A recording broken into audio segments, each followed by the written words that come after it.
ನಮಸ್ಕಾರ. ನನ್ನ ಹೆಸರು ಡಾಕ್ಟರ್ ರಮೇಶ್ ಅಂತ. ಮಕ್ಕಳಲ್ಲಿ ಶಸ್ತ್ರಚಿಕಿತ್ಸಾ ತಜ್ಞ, ಅಂದರೆ ಮಕ್ಕಳಲ್ಲಿ ಆಪರೇಷನ್ ಮಾಡಿದ ಸ್ಪೆಷಲಿಸ್ಟ್ ಡಾಕ್ಟರ್, ಇಂದಿರಾ ಗಾಂಧಿ ಮಕ್ಕಳ ಆಸ್ಪತ್ರೆಯಲ್ಲಿ ಪ್ರೊಫೆಸರ್ ಆಗಿದ್ದೀನಿ. ಇದನ್ನು ತಂದೆ ತಾಯಿರು ಆಗುವಂಥ ಒಂದು ಆತಂಕದ ಬಗ್ಗೆ ಮಾತಾಡ್ತೀನಿ. ಮಕ್ಕಳು ಸಾಧಾರಣ ಏನಾಗುತ್ತೆ, ಬೆಡ್ ವೇಟಿಂಗ್ ಅಂತ ಹೇಳ್ತೀವಿ. ಬೆಡ್ ವೇಟಿಂಗ್ ಅಂದರೆ ಏನಂದ್ರೆ ರಾತ್ರಿ ಮಲ್ಕೊಂಡಾಗ ಮಕ್ಳಿಗೆ ಗೊತ್ತಾಗದೆ ಬೆಡ್ಡೆಲ್ಲ ಉಚ್ಚೆ ಮಾಡ್ಕೊಂಬಿಡೋದು. ಇದು ಸಾಕಷ್ಟು ಜನ ಮಕ್ಕಳಿಗೆ ಸಾಮಾಜಿಕ ಸಮಸ್ಯೆ, ಸರ್ಜಿಕಲ್ ಇದ್ರೂ ಇರ್ಬೋದು, ಇಲ್ಲದೇ ಇರ್ಬೋದು, ಅದು ಬೇರೆ ಔಷಧಿ. ಬಟ್ ಏನೇ ಇದ್ದರೂ ತಂದೆ ತಾಯರಿಗೆ ಅದ್ರ ಬಗ್ಗೆ ಆತಂಕ, ಕಳವಳ ಇದ್ದೇ ಇರುತ್ತೆ. ಸೊ ಅದ್ರ ಬಗ್ಗೆ ಸ್ವಲ್ಪ ಮಾತಾಡ್ತೀನಿ. ಈ ರಾತ್ರಿ ಬೆಡ್ಶೀಟನ್ನು ಒದ್ದೆ ಮಾಡೋವಂಥದ್ದು, ಅಂದರೆ ಬೆಡ್ ವೇಟಿಂಗ್ ಅಂತ ಹೇಳ್ತೀವಲ್ಲ, ಅದು ಏನಕ್ಕಾಗತ್ತೆ? ಅದು ಬರೋದಕ್ಕೆ ಒಂದು ಸರ್ಜಿಕಲ್ ಕಾಸಸ್, ಅಂದರೆ ಸ್ಟ್ರಕ್ಚರಲ್ ಪ್ರಾಬ್ಲಮ್ಸ್ ಇರ್ಬೋದು. ಎಷ್ಟೋ ಜನ 90% ಸ್ಟ್ರಕ್ಚರಲ್ ಪ್ರಾಬ್ಲಮ್ಸ್ ಇರಲ್ಲ. ಸ್ಟ್ರಕ್ಚರಲ್ ಪ್ರಾಬ್ಲಮ್ಸ್ ಇರೋವಂಥ ಮಕ್ಕಳಿಗೆ ಇದ್ದರೆ ಏನಾಗುತ್ತೆ, ಕಂಟ್ರೋಲ್ ಇಲ್ಲದೆ ಬರುತ್ತೆ. ಅಂದರೆ ಬೆಳಗಿನ ಹೊತ್ತು ಅವ್ರಿಗೆ ಪ್ರಾಬ್ಲಮ್ ಇರುತ್ತೆ. ನಾವು ಹೇಳ್ತಿರೋ ಬೆಡ್ ವೇಟಿಂಗ್ ಅಂತ ಹೇಳಿದ್ರೆ ಮಾನೋಸಿಂಪ್ಟಮ್ಯಾಟಿಕ್ ನಾಕ್ಟರ್ನಲ್ ಎನ್ಯೂರಿಸಿಸ್ ಅಂತ ಟೆಕ್ನಿಕಲ್ ಆಗಿರುತ್ತೆ. ಅಂದರೆ ಮಕ್ಕಳಿಗೆ ಡೇ ಟೈಮಲ್ಲೆಲ್ಲ ಏನೂ ಪ್ರಾಬ್ಲಮ್ ಇಲ್ಲ, ರಾತ್ರಿ ಹೊತ್ತು ಚೆನ್ನಾಗಿ ನಿದ್ದೆ ಮಾಡಿದಾಗ ಮಾತ್ರ ಅವ್ರಿಗೆ ಗೊತ್ತಾಗದೆ ಉಚ್ಚೆ ಮಾಡ್ಕೊಳ್ತಾರೆ ಅಂತ. ಸೊ ಬೆಳಗಿನ ಹೊತ್ತು ಚೆನ್ನಾಗಿ ಕಂಟ್ರೋಲ್ ಇತ್ತು, ರಾತ್ರಿ ಹೊತ್ತು ಮಾತ್ರ ಆಗಲಿಲ್ಲ ಅಂದರೆ ಆ ಮಕ್ಕಳಿಗೆ ಬೆಡ್ ವೇಟಿಂಗ್ ಅಂತ ಹೇಳ್ತೀವಿ. ಆ ಬೆಡ್ ವೇಟಿಂಗಲ್ಲಿ ನೋಡಬೇಕಾಗಿರೋದು 3 ವಿಷಯ. ಒಂದು, ಮಗುಗೆ ವಯಸ್ಸು ಎಷ್ಟಿದೆ, ಅದರ ಕಾರಣ ಮಗು ಮೇಲೆ ಏನು ಪರಿಣಾಮ ಆಗ್ತೈತೆ, ತಂದೆ ತಾಯರಿಗೆ ಏನು ಪರಿಣಾಮ ಆಗ್ತದೆ. ಮೊದಲಾಗಿ ಯೋಚನೆ ಮಾಡಬೇಕು, ತಂದೆ ತಾಯಿಗೆ ಮಕ್ಕಳ ಬಗ್ಗೆ ದ್ವೇಷ ಇರೋಲ್ಲ, ಅದನ್ನು ಆತಂಕ ಇರುತ್ತೆ. ಅದನ್ನೇನು ಮಾಡ್ಕೊಳ್ತೀರಾ, ಪಕ್ಕದ ಮನೆಯವ್ರಿಗೆ ಹೇಳ್ಕೊಳ್ತೀರಾ, ಎದುರುಗಡೆ ಮನೆಗಳು, ನನ್ನ ಮಗ ಕಂಟ್ರೋಲೇ ಇಲ್ಲ ರೀ, ಉಚ್ಚೆ ಯಾವಾಗಲೂ ಮಾಡ್ತಾ ಇರ್ತಾನೆ, ಬೆಡ್ಡಲ್ಲಿ ನೋಡಿ ಬೆಡ್ಡೆಲ್ಲ ಒರೆಸ್ಬಾರ್ಗ, ದಿನ ಬೆಡ್ಶೀಟು. ಇದು ಹೇಳಿದ್ರೆ ಅಂತ ಮಕ್ಕಳಿಗೆ ಅದೊಂಥರ ಅದ್ರ ಪರಿಣಾಮ ಬೀಳುತ್ತೆ.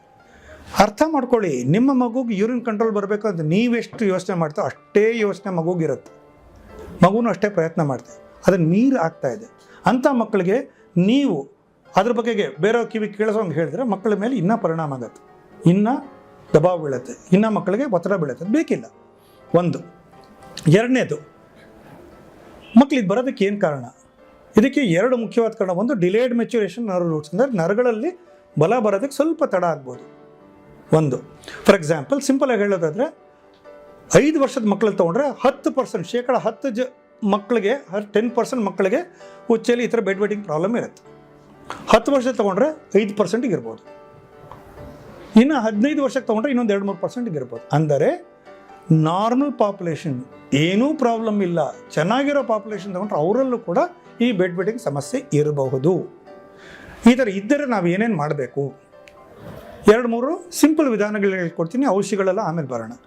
ಒಂದು ನೆನಪು ಕಟ್ಕೋಬೇಕು, ಮಕ್ಕಳು ಏನು ನೀರು ಕುಡಿತಾರೋ ಅದು ಮೈಯಲ್ಲಿ ಫುಲ್ ಪ್ರೋಸೆಸ್ ಆಗಿ ಹುಚ್ಚಾಗಿ 3 hours ಆಗುತ್ತೆ. ಅಂದರೆ ಮಗು ರಾತ್ರಿ 9 ಗಂಟೆಗೆ ಮಲ್ಕೊಂಡಿಲ್ಲ, 10 ಗಂಟೆಗೆ ಮಲ್ಕೊಳ್ತಾನೆ ಅಂತಂದರೆ ಮಗು 7 ಗಂಟೆ ಆದಮೇಲೆ ದ್ರವ ಪದಾರ್ಥಗಳು ಕೊಡಬಾರ್ದು. ಅಂದರೆ 7 ಗಂಟೆ ತನಕ ದ್ರವ ಪದಾರ್ಥಗಳು ಕೊಡ್ಬೋದು. 7 ಗಂಟೆ ಆದಮೇಲೆ ಅತ್ಯಂತ ಕಡಿಮೆ ದ್ರವ ಪದಾರ್ಥಗಳು, ಲೈಕ್ ಹಣ್ಣು, ಡ್ರೈ ಆಗಿರೋಂಥದ್ದು ಯಾವ್ದು ಬೇಕಾದ್ರೆ ಕೊಡೋದು, ಒಣಗಿನ ಪದಾರ್ಥಗಳು ಊಟಕ್ಕೆ ಕೊಡೋಂಗೆ ಕೊಡ್ಬೋದು. ಜಾಸ್ತಿ ನೀರು ಕುಡ್ಸೋಕ್ಕೆ ಹೋಗ್ಬಿಡಿ. ಮಲಗೋಕ್ಕೆ ಮುಂಚೆ ಮಗು ಗುಚ್ಚೆ ಮಾಡ್ಕೊಂಬರೋಕ್ಕೆ ಹೇಳಿ. ಆಮೇಲೆ ದಿನ ಮಗುವಿಗೆ ಎಷ್ಟೊತ್ತಿಗೆ ಸುಮಾರಾಗಿ ವೇಟಿಂಗ್ ಆಗುತ್ತೆ ನೋಡಿ, ಆ ಟೈಮಲ್ಲಿ ಆದರೆ ಮಗುನ ಎಬ್ಬಿಸ್ಬೋದು. ಇದ್ರ ಜೊತೆಗೆ ಡೇ ಟೈಮಲ್ಲಿ ನಾರ್ಮಲಾಗಿ ಓಡಾಡ್ಬೋದು.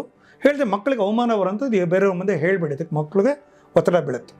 ಇದು ಸಾಧಾರಣ ನಿಮ್ಮ ಕಡೆಯಿಂದ ಮಾಡೋವಂಥದ್ದು. ಇದು ಬಿಟ್ಟು ಡೇ ಟೈಮಲ್ಲೂ ಕೂಡ ನೀವು ಅವ್ರುಗಳಿಗೆ ಉಚ್ಚೆ ಬಂದಾಗ ಸ್ವಲ್ಪ ಹೊತ್ತು ವೆಯ್ಟ್ ಮಾಡಿ. ಯಾಕಂದರೆ ಕೆಲವು ಮಕ್ಕಳು ಬ್ಲಾಡರ್ ಕೆಪಾಸಿಟಿ ಇನ್ನೆರಡು ಸ್ವಲ್ಪ ಚಿಕ್ಕದಿರ್ಬೋದು. ಸೊ ಜಾಸ್ತಿ ತಡ್ಕೊಳಕ್ಕಾಗ್ದರೆ ಮಗು ಉಚ್ಚೆ ಬಂದ್ಬಿಡ್ಬೋದು ಕಂಟ್ರೋಲ್ ಇದ್ದೆ. ಅಂಥ ಮಕ್ಕಳು ನೀವೇನು ಮಾಡಬೇಕು, ಡೇ ಟೈಮಲ್ಲಿ ಇದ್ದಾಗ ಎಷ್ಟಾಗತ್ತೋ ಪೋಸ್ಟ್ಪೋನ್ ಮಾಡಿ ತಡ್ಕೊಳ್ಳಿ, ಎಷ್ಟಾಗತ್ತೋ ವೆಯ್ಟ್ ಮಾಡೋಕ್ಕೆ ಡೇ ಟೈಮಲ್ಲಿ ಅವ್ರಿಗೆ ಅರ್ಥ ಆಗೋ ಟೈಮಲ್ಲಿ ಹೇಳ್ಬೋದು.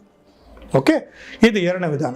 ಇದು ಬಿಟ್ಟು ಸ್ಟಾರ್ ಟೆಕ್ನಿಕ್ ಅಂತ ಹೇಳ್ತೀವಿ, ಇನ್ಸೆಂಟಿವ್ ಟೆಕ್ನಿಕ್. ಅಂದರೆ ಒಂದು ಕ್ಯಾಲೆಂಡರ್ ಇಟ್ಕೊಳ್ಳಿ, ಮಗು ಡ್ರೈ ಇದ್ದಿದ್ದ ದಿವಸ ಅಲ್ಲ, ಅದಕ್ಕೆ ಮೇಲ್ಕೊಂಡು ಒಂದು ಸ್ಟಾರ್ ಅಂಟ್ಕೊಂಡು ಹೋಗಿ, ಆಯಿತು ಮಗು 5 ಸ್ಟಾರ್ ಬಂತು, 4 ಸ್ಟಾರ್ ಬಂದರೆ ಮಗುಗೆ ಇಷ್ಟವಾದದ್ದೇನೋ ಪದಾರ್ಥ ಕೊಡಿ. ಲಂಚ ಅಲ್ಲ, ಇನ್ಸೆಂಟಿವ್. ಓಕೆ, ಇದು ಮಾಡೋಕ್ಕೆ ಟ್ರೈ ಮಾಡಿದ್ರೆ ಇದರಿಂದ ಹೆಲ್ಪ್ ಆಗುತ್ತೆ. ಇದಕ್ಕೂ ಮೇಲೆ ಕೆಲವು ಮಕ್ಕಳಿಗೆ ಅದರ ಮೇಲೂ ಪರ್ಸಿಸ್ಟ್ ಆಯಿತು ಅಂತಂದರೆ ಮಕ್ಕಳನ್ನ ಡಾಕ್ಟ್ರಿಗೆ ತೋರಿಸಿದ್ರೆ ಅದಕ್ಕೆ ಔಷಧಿಗಳು ಬರ್ಕೊಡ್ತಾರೆ. ಅದಕ್ಕೆ ಟ್ಯಾಬ್ಲೆಟ್ಸ್ ಇದೆ. ಟ್ಯಾಬ್ಲೆಟ್ಸ್ ಒಂದು ಸ್ವಲ್ಪ ಮಟ್ಟಿಗೆ ಹೆಲ್ಪ್ ಮಾಡುತ್ತೆ. ಅದು ಬಿಟ್ಟು ಒಂದು ಸ್ವಲ್ಪ ನೇಸಲ್ ಸ್ಪ್ರೇ ಅಂತಿದೆ, ಟ್ಯಾಬ್ಲೆಟ್ಸ್ ಇದೆ, ಅದನ್ನು ಕೊಡ್ತಾರೆ. ಹೇಳಿದ್ರೆ ಸಾಧಾರಣವಾಗಿ ನಾವು ಎಲ್ಲ ಮಕ್ಕಳಿಗೂ ನಾವು ತಕ್ಷಣ ಔಷಧಿ ಸ್ಟಾರ್ಟ್ ಮಾಡೋದು, ಎಷ್ಟಾಗತ್ತೋ ಟ್ರೈ ಮಾಡ್ತೀವಿ, ಎಷ್ಟಾಗಷ್ಟು ವೆಯ್ಟ್ ಮಾಡ್ತೀವಿ.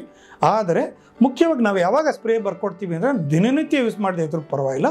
ಯಾವುದೋ ಸಾಮಾಜಿಕವಾಗಿ ಮುಖ್ಯವಾದಂಥ ಫಂಕ್ಷನ್ಸ್ಗೆ ಹೋಗ್ತಾರೆ ಅಥವಾ ಮದುವೆಗೆ ಹೋಗಬೇಕು, ಬೇರೆಯವ್ರ ಜೊತೆ ಮನೆಗೆ ಹೋಗಿರ್ತಾನೆ, ಅಂಥ ಟೈಮಲ್ಲಿ ಮಾಡಿದ್ರೆ ಅವ್ನಿಗೆ ಬೇಜಾರುತ್ತೆ, ಮಕ್ಕಳಿಗೆ ಅವ್ಳಿಗೆ ಬೇಜಾರಾಗುತ್ತೆ ಅಂತ ಅಂಥ ಟೈಮಲ್ಲಿ ಯೂಸ್ ಮಾಡಿಕೊಂಡ್ರೆ ಒಳ್ಳೆ ಸೈಕಲ್ ಬ್ರೇಕ್ ಆಗುತ್ತೆ.